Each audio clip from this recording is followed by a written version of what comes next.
The local government association, which represents the councils, warned earlier this year that the plans to strip them of their responsibility for adoption, which is what the government is going to do if they're slow to find children new families, could be very damaging to vulnerable youngsters. Couple of facts and figures before we speak to an expert on this case. According to official figures, there were 4,600 children waiting to be adopted in England in March 2012. Local authorities have said they will work to reduce by half a 2,000 to 3,000 shortfall in adoptive parents by 2014. So there's lots of children who need homes. There are adoptive parents. The councils say there aren't enough. The government say the local councils aren't doing enough to stimulate the number of children who find homes successfully. I'd love to hear from you in this hour. If you have been adopted, if you've tried to adopt and were refused, if you tried to adopt, you found it easy, and particularly if you work for a local council, why is it so slow?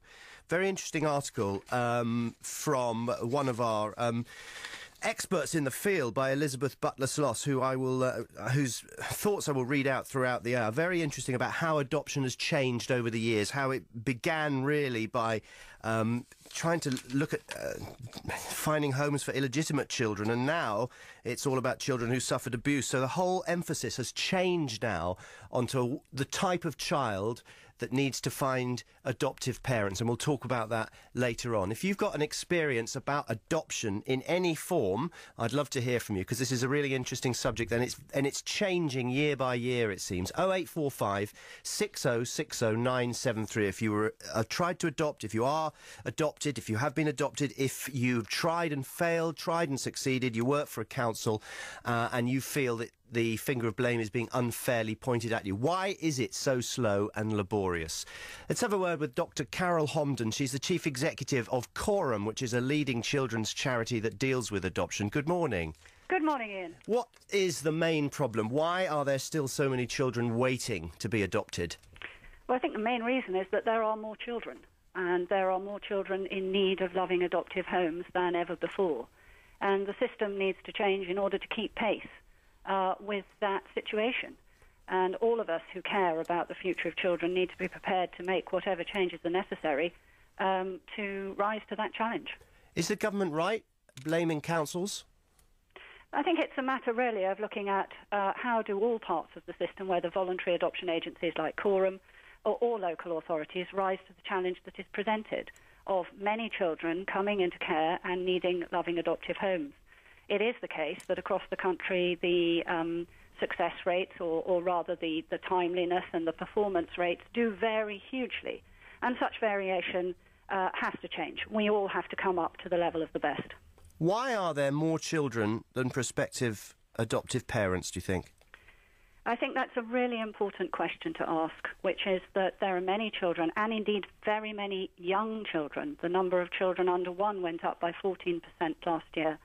One is that society itself is concerned that decisions are made for children who are at significant risk of harm as early as possible in their lives, and the courts and local authorities are therefore speeding up their processes of assessment and making sure that children are safe earlier. But it's also the case that children are being adopted from the care system. And therefore, some of these children have had extremely difficult starts in life. And it takes very remarkable ability and commitment, therefore, to help them to overcome those challenges and traumas that they have experienced. And I'm afraid that if you are taken into care later in your life, your chances of finding an adoptive family do in fact diminish very quickly with age. The chances of being adopted fall by 20% for every year of your life. What would, in your opinion, speed the process up? Well, I think the first thing is to say that we really warmly welcome inquiries from anyone who feels that they might be able to provide adoptive or indeed a foster home for a child in care. Please do come forward. Do not be put off by presumptions or stereotypes. It's not about age, not about background. It's about whether or not you can make a good, loving parent and be child-focused and address the kinds of challenges that children might face. So please do come forward, and you can phone the new helpline on 0300 222 0022 to help you get started. And also understand that the system that is there to help you prepare yourself for what might be the formation of your family or a life-changing event. It is there to help you. It is not there to cause any kind of barrier to you in doing it. There have been notable cases over the last few years, and I've done conversations about this topic a couple of times before. I think there was one council which refused to allow a couple to adopt because the father smoked a cigar once a year in the house or something. And it's stories like that that must put people off.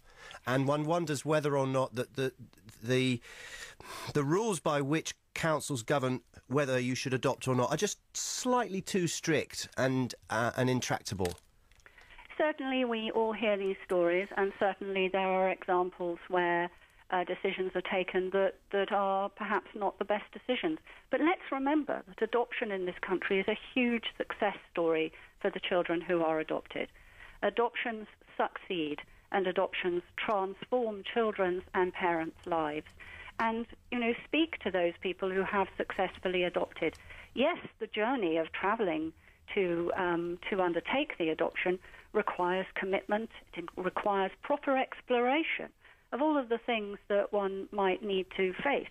And health matters do need to be explored, and so on. But actually, adoption is a huge success story in this country.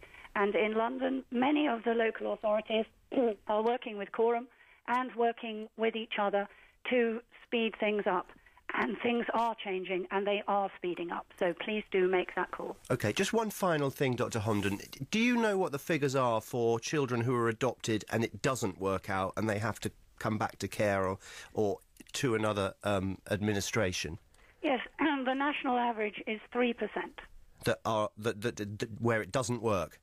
Yes. So overall, it's very, very high. That is my understanding. So the success rate for children and families is enormous. And indeed, the earlier an adoption takes place in a child's life, the happier that outcome. Fantastic. Thank you for clearing that up. Dr Carol Homden, who's the Chief Executive of Coram,